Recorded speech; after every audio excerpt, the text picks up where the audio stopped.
மனிதரின் சுபாவங்கள் ஈட்டுவது, போராடுவது.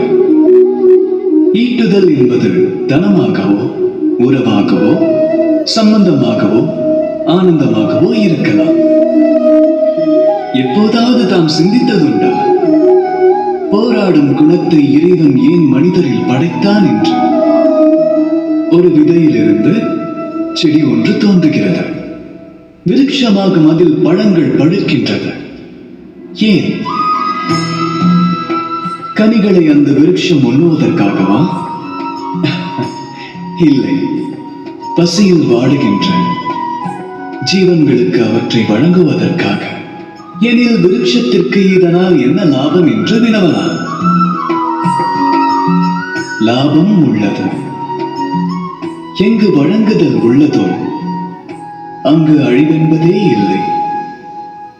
அக்கனியை உண்ணுகிற ஜீவன் கனியின் விதையை வேறொரு இடத்தில் வீசும். அதன் வாயிலாக மற்றொரு விருட்சம் உருவாகும்.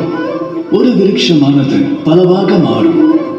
அழிவெனும் செயல் அங்கு இல்லாமலே போகும்.